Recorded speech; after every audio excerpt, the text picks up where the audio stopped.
একাদশ শ্রেণীর ভোকেশনাল বিভাগের ছাত্রছাত্রীদের আমার চ্যানেলের পক্ষ থেকে স্বাগত জানাই। আজ আমি তোমাদের টপ 20 কোশ্চেন অ্যান্সারের দ্বিতীয় সেট প্রকাশ করছি। আগে প্রথম সেটে আমি 20টা প্রশ্ন উত্তর প্রকাশ করেছিলাম, আর দ্বিতীয় সেটে 21 থেকে 40 পর্যন্ত প্রশ্নের উত্তর থাকবে। তা প্রথম প্রশ্ন 21 নম্বর প্রশ্ন, একটি সিম্পল লিফটিং মেশিন এর সর্বাধিক যান্ত্রিক সুবিধা কত? Option A 1+a, B 1-a, C 1/m, D m। সঠিক উত্তর সি 1/m। সিম্পল লিফটিং মেশিনের সর্বাধিক কর্মদক্ষতা কত?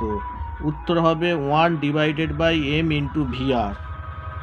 23 নম্বর কোশ্চেন, যন্ত্রের সূত্র P = mw+c, এই সমীকরণে সি কি নির্দেশ করে?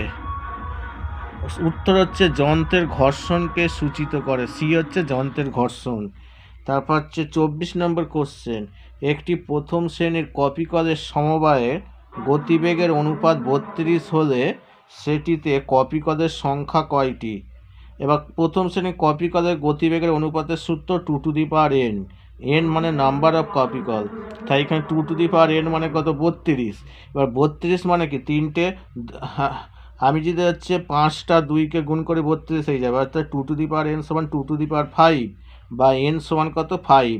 তাই কপি কলের সংখ্যা কত হবে? 5। 25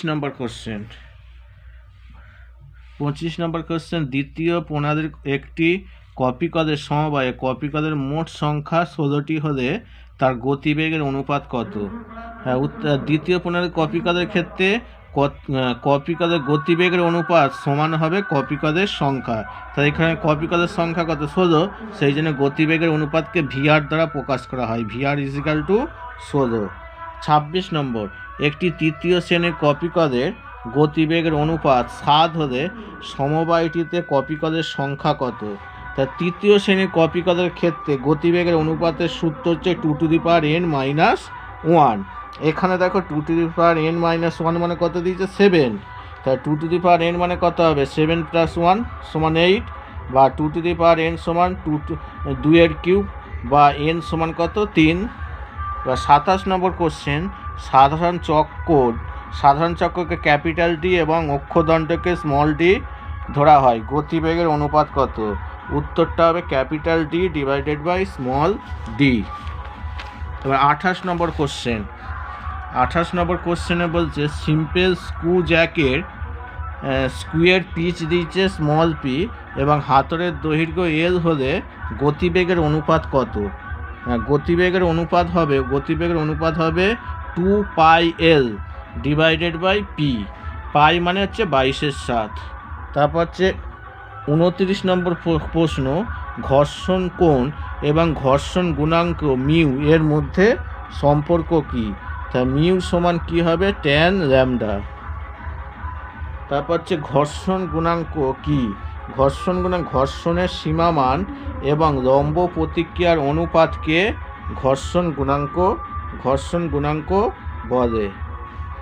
31 নম্বর কোশ্চেন, একটি m ভরের বস্তু নততলে সাম্যাবস্থায় আছে, ওই নততলের ঘর্ষণ গুণাঙ্ক মিউ হলে নততলটি অনুভূমিকের সঙ্গে কত কোণ করে আছে? এই কোণটা হবে tan ইনভার্স μ।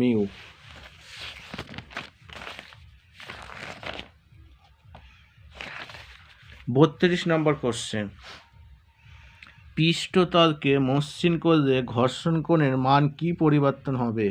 উত্তর হবে ঘর্ষণ কোণ কমে যাবে।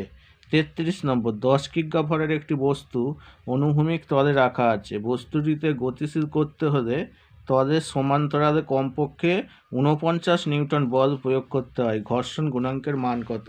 তাই এখানে যেইগুলো দিয়েছে প্রথমে লিখে নিতে হবে। এখানে m সমান কত? 10 কেজি, f সমান 49 নিউটন। তাই ঘর্ষণ গুণাঙ্ক মিউ সমান কি জানি? f/r। f/r মানে কত? mg। তাহলে 49 / 10 × 9.8। 49/98 কাটাকাটি করলে কত হবে? 1/2 মানে 0.5। 34 নম্বর, স্থিত ঘর্ষণ চলঘর্ষণ আবর্ত ঘর্ষণ বলের কম অনুসারে সাজাও। তো আবর্ত ঘর্ষণের মান সবচেয়ে কম, আবর্ত ঘর্ষণ গ্রেটার দ্যান চলঘর্ষণ গ্রেটার দ্যান স্থিত ঘর্ষণ।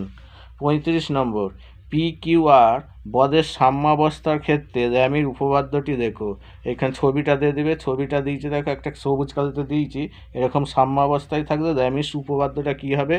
P/sin আলফা সমান Q/sin বিটা সমান R/sin গামা। এবার 36 নম্বর প্রশ্ন, পৃষ্ঠটানের মাত্রা কি? পৃষ্ঠটান মানে বল বাই দৈর্ঘ্য। বলের মাত্রা ml (10⁻² ডিভাইডেড বাই L সমান m(10⁻²). 37 নম্বর, সান্দ্রতাঙ্কের একক কি? সান্দ্রতাঙ্কের একক ns m(2). তারপর দিয়েছে a ভেক্টর b ভেক্টর সমান a vector minus b vector. সম্পর্কটি কি শর্তে সঠিক? অপশানে a vector equal to 0, b vector equal to 0, a vector সমান b ভেক্টর, a ভেক্টর সমান মাইনাস b ভেক্টর। সঠিক উত্তর হবে b ভেক্টর ইজিক্যাল টু 0।